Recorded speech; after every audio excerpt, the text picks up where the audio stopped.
بسم اللہ الرحمن الرحیم۔ جی آج ہمارا 11واں سبق ہے، اور 11ویں سبق کے اندر ہم نے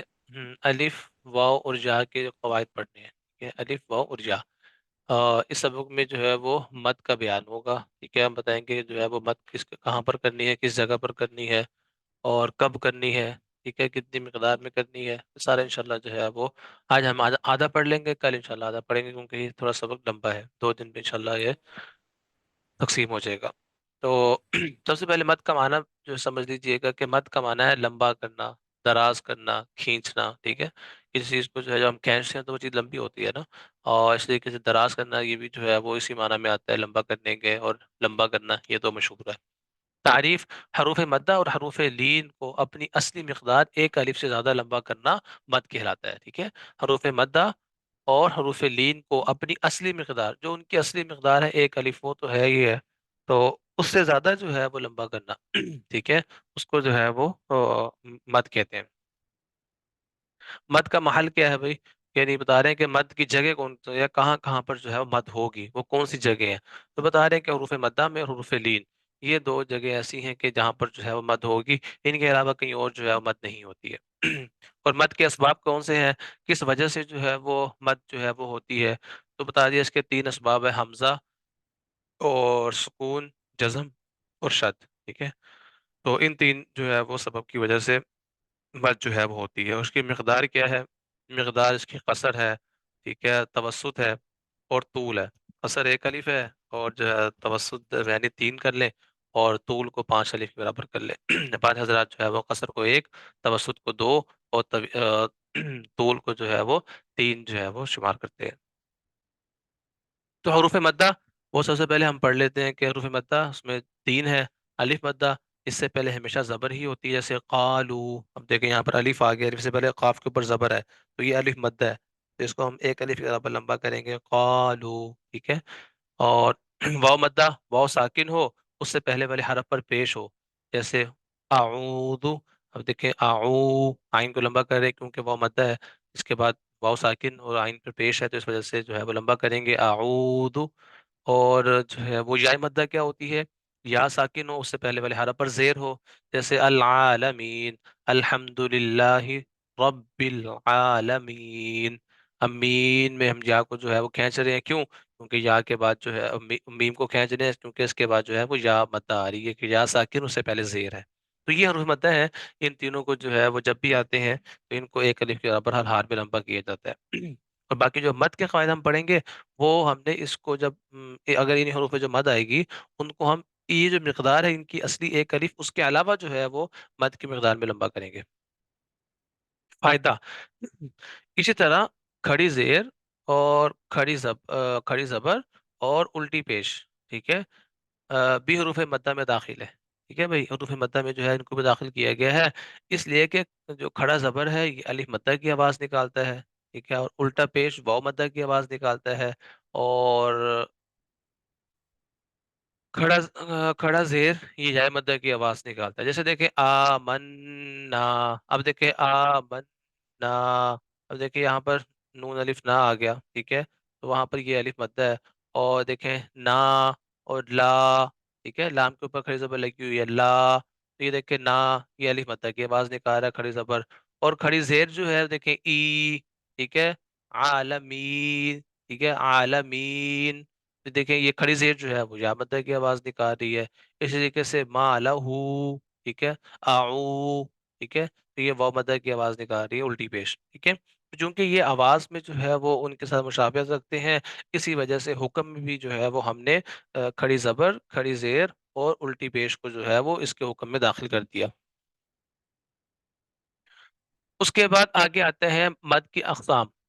مد کی اقسام میں سے جو ہے سب سے پہلے مد کی ہم جو تقسیم کریں گے، سب سے بڑی جو قسم ہوگی وہ 2 قسمیں بنے گی اس کی: مد اصلی، مد فرعی۔ مد اصلی، اصل کہتے ہیں جڑ کو اور بنیاد کو، ٹھیک ہے، اور مد اصلی کی تعریف کیا بنے گی؟ حروف مدہ کو اپنی ذاتی مقدار 1 الف کے مطابق یا 1 الف کے برابر کھینچ کر پڑھنا، جو کسی سبب پر موقوف نہ ہو اور اس کے ادا ہوئے بغیر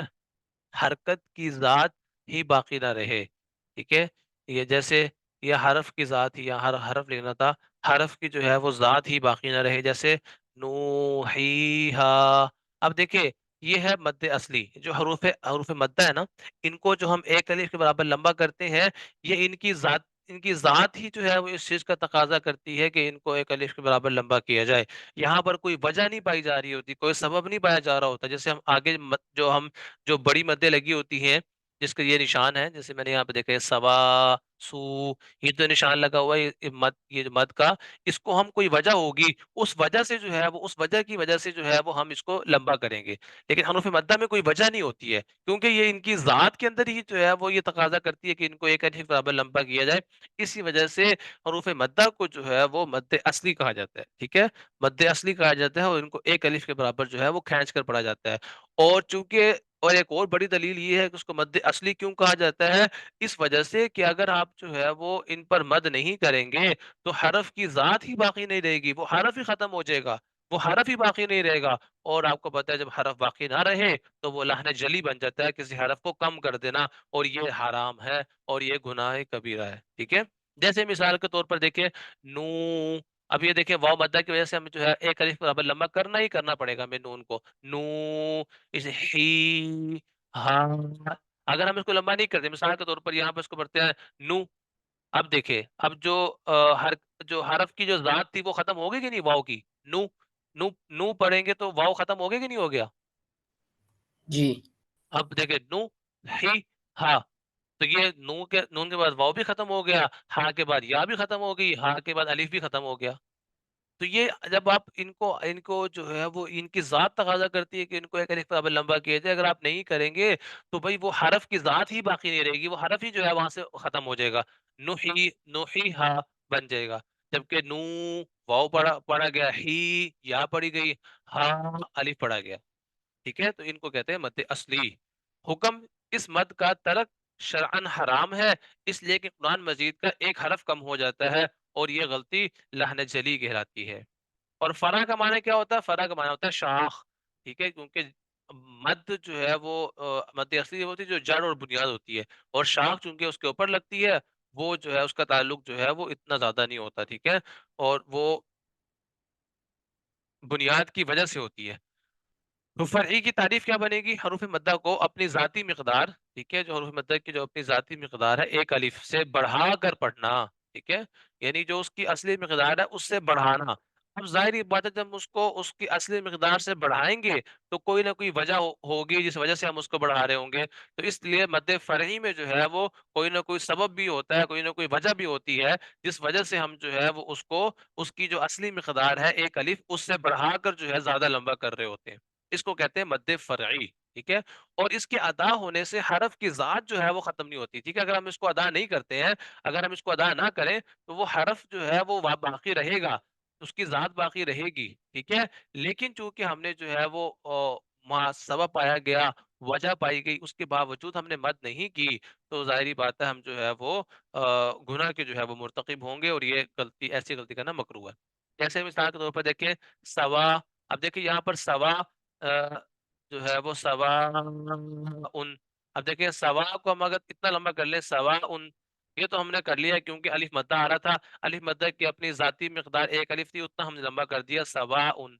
اب اس کو جب زیادہ لمبا کرنا ہے تو کوئی نہ کوئی وجہ پائی جانی چاہیے، اس کو کہتے ہیں مد فرعی، ٹھیک ہے، اور وہ وجہ کیا پائی جا رہی ہے کہ حروف مدہ کے بعد حمزہ آ رہا ہے، ٹھیک ہے، تو جب حروف مدہ کے بعد حمزہ آ جائے گا تو اس وقت وہاں پر جو ہے مد کی جاتی ہے، ٹھیک ہے، اس وجہ سے ہم یہاں مد کر رہے ہیں سواء، سوء، سیئت، آئی سمجھ بات؟ جی، حروف مدہ کے بعد اگر حمزہ آ جائے تو جی بالکل، آگے تفصیل پڑھیں گے تو صرف آپ کو تعریف کے اندر مثال سمجھائی گئی ہے نا، آگے آپ تفصیل سے پڑھیں گے کہ اگر اسی کلمے کے اندر جو ہے وہ حمزہ آ جائے تو، اور اگر اگلے کلمے کے اندر حمزہ آ جائے تو پھر جو ہے وہ مد میں جو ہے وہ کیا فرق آئے گا، ٹھیک ہے، وہ تفصیل ہم پڑھیں گے، لیکن یہاں پر آپ کو صرف مثال سمجھائی گئی ہے کہ یہ سبب پایا گیا، وجہ پائی گئی، جس وجہ سے ہم نے یہاں پر جو ہے وہ مزید مد کو کیا، ٹھیک ہے، تو یہ مد فرعی ہوتی ہے، اور اوپر جو ہم نے پڑھا تھا جو کسی سبب کی محتاج نہ ہو، اور حرف کی وہ ذات ہی تقاضا کر رہی ہو کہ اس کو ایک الف برابر لمبا کیا جائے، اس کو جو ہے وہ مد اصلی کہا جاتا ہے۔ آگے ہے مد فرعی کی اقسام۔ مد فرعی کی جو ہے وہ 9 اقسام ہے، اس میں سے جو ہے وہ آج ہم پہلے 2 پڑھ لیتے ہیں بس۔